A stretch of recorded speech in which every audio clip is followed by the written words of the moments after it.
In today's video, we're going to be diving into the upcoming pattern, taking a look here at the current conditions, diving into the upcoming storms that we do have kind of moving in. We're going to be seeing multiple cold fronts come through. Again, those are going to be pretty high precipitation. We've been talking about that for a while, and we're also going to be talking about perhaps another coastal storm or two, more nor'easter type storms on the horizon as well.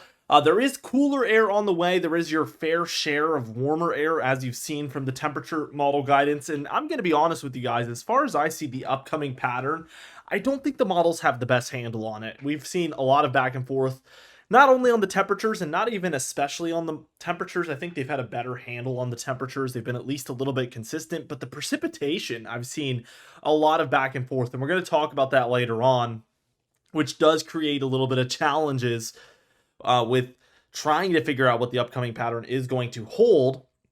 Let's take a look at the current conditions, though. We have a couple of distinct areas of precipitation. We do have a stronger low up here for the southwest. I guess I should say down there for the southwest. We do have a pocket of heavier showers and more persistent rainfall up there in the upper Midwest. And then we also have some passing showers here for parts of Maine, and even some thunderstorms and showers down here for the south central states. So let's first off take a look here at the southwest, where we do have a very interesting system taking place. Again, a lot going on. We have three L's popping up on the screen, indicative of multiple areas of low pressure, or just really broad low pressure in here. Clearly, we can see some swirl ongoing right here. And we do see a rather rising motion out here to the east.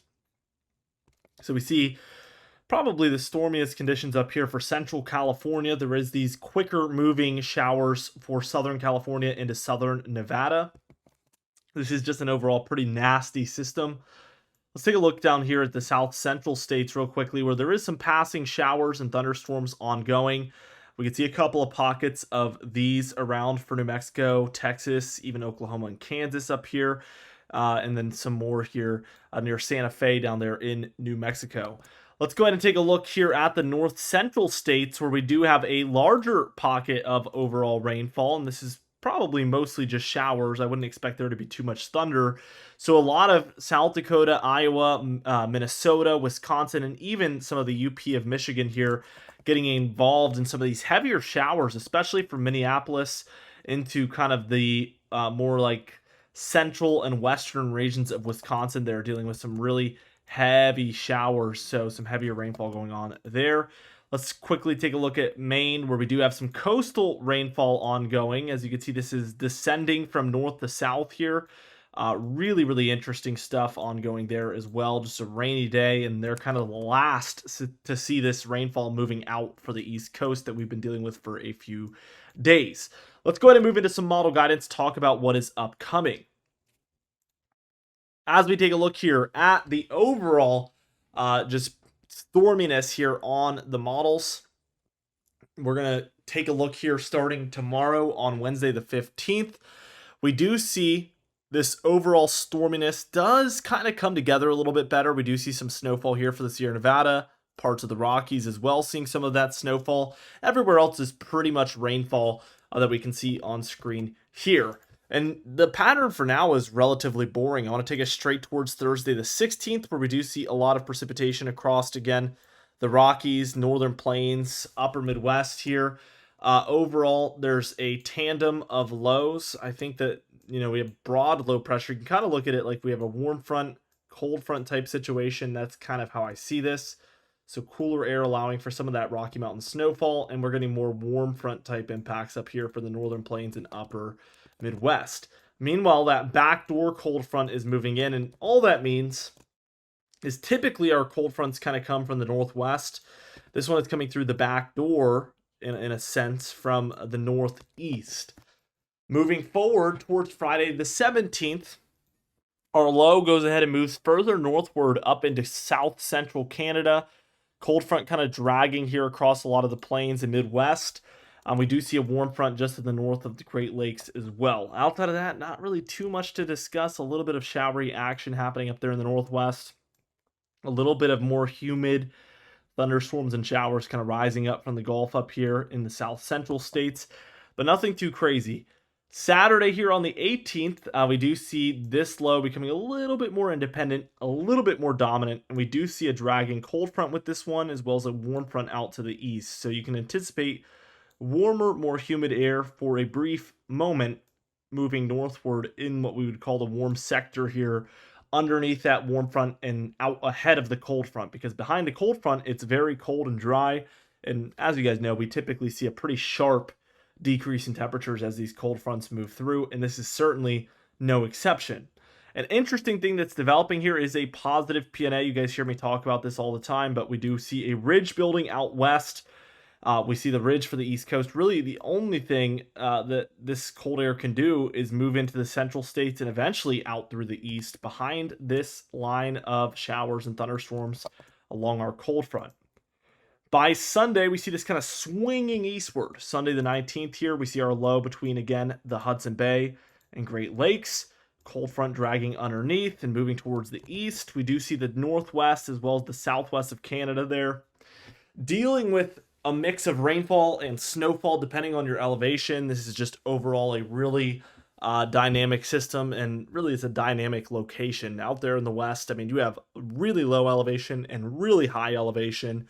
You have coastal areas, you have inland areas, you have all sorts of desertous areas and almost rainforests. So it's just all over the place with the terrain, but that's why we get these really messy storms where it's really hard to break down. Between Sunday and Monday, this cold front here, we're going to watch it really accelerate. Here's all day Sunday. Right there. It's all day Sunday. Watch as we just move forward a little bit. Look how quickly that starts to shoot out. That's all day Monday right there. So we really see it accelerate as we're taking a look at the Monday time frame. And it really quickly goes ahead and moves out before we even reach the afternoon. The only areas that still by Monday the 20th are seeing a lot of rainfall is going to be the northeast here, where we have plenty of showery activity going on. We do see the northwest area also seeing a lot of snowfall up here. Cascades, some of Nevada there, as well as the northern Rockies, all kind of seeing a lot of snowfall as we have colder air now trying to dive southward into the east or the western states, and more of a ridge taking place over the central states. So this is a roller coaster of a pattern. We're really moving back and forth. Looking towards Tuesday the 21st, we have a 991 between Iowa and Minnesota here. Precipitation behind it here. And the overall jet stream is a trough in the west, ridge in the east, as you can see. So much cooler and snowier weather around for the Rockies. Much more humid and warm conditions compared to normal in the east as a whole here by this time frame. As we keep going, we see a lot transpire. First off, we get the beginning of a nor'easter, which typically happens in the deep south central states. A lot of people don't know this, but a lot of times this energy kind of comes together in this area. We'll see some energy ride down with the jet stream. We'll also see a lot of energy coming from the Gulf, and it all kind of comes together into a pretty major cluster of precipitation like we see here. Then it's going to want to slide and move up the East Coast. So we'll watch and see if that happens here.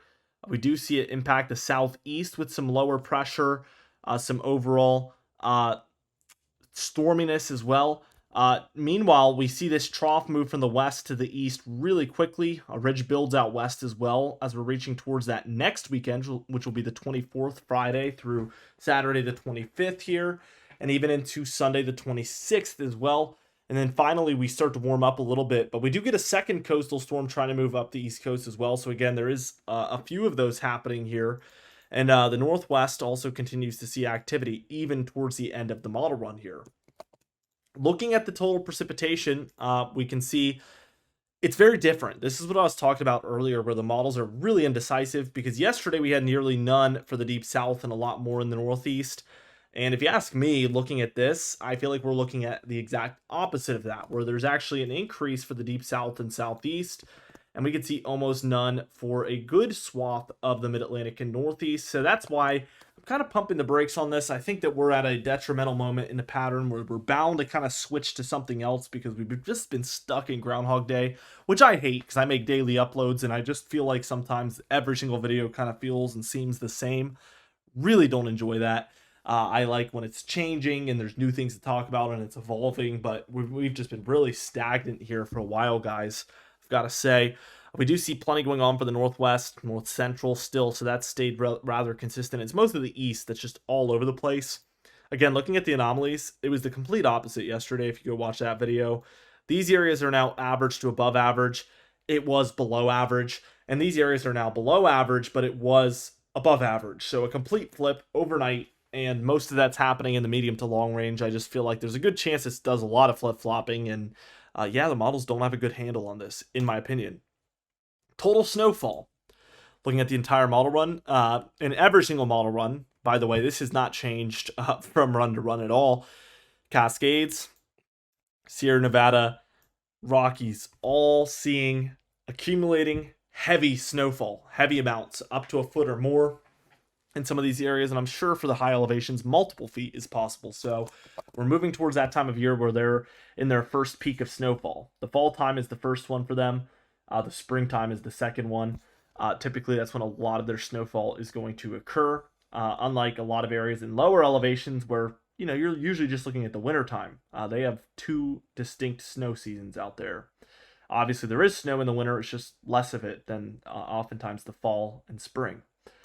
Looking at the temperatures, again, we're going to be mostly looking at back and forth. Here's the first cool down for the East Coast, at least, a backdoor cold front. I have this tendency to be like, oh, it's cold outside in the East, but obviously I live along the East Coast, so it is cold for me, but I'll get comments from people in like the Great Lakes or Ohio Valley or Deep South, or even worse, the Midwest or Southern Plains, where things are really, really warm compared to normal in this specific example, whereas the East Coast is completely different. So it's hard for me to come up with, discussion points, titles, thumbnails that kind of describe everybody's situation, because it is obviously an entire massive nation that we're talking about, the weather, and it varies a lot from location to location, but I do my best. And this is one of those good examples. We're also cold in the west here, so still a negative PNA overall. As we move forward, we do see our first cooldown kind of moves through. It's very minor. A second one kind of blasts through right behind it into the east. We're still cold in the west, though, and that's going to hold back any long-term or major cooldowns. We do see a brief moment here where we're warming in the west. There's some cooldowns moving into the east, but again, nothing major. And before it even has time to develop anything crazy, the west is cooled back down again. So it makes it very difficult to see long-term intense cooldowns in the east when the west is staying pretty consistently cold compared to normal. Something's got to give with this, though. We've been in this pattern for like a month and a half, so it's only a matter of time before we see some change.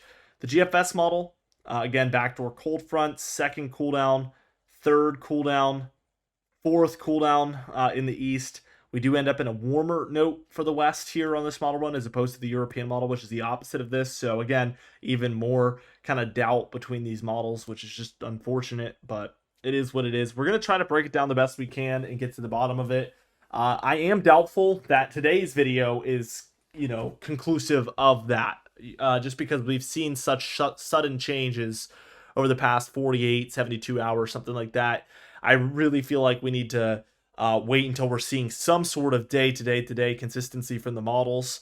The only thing they've been consistent on is, frequent warm-ups, frequent cooldowns, back and forth in the east is really what I'm seeing from the models day after day after day. But there is varying dates and there is varying intensities to this based on the day-to-day model runs, and I don't like to see that. I want to see some more consistency from these models. So we'll be waiting for that, guys. With all that being said, be sure to subscribe. We upload every single day. You can even hit the bell icon for daily notifications when we upload, so you never miss one. Be sure to like the video if you did enjoy it. Leave a comment down below, and I'll see you guys in the next video.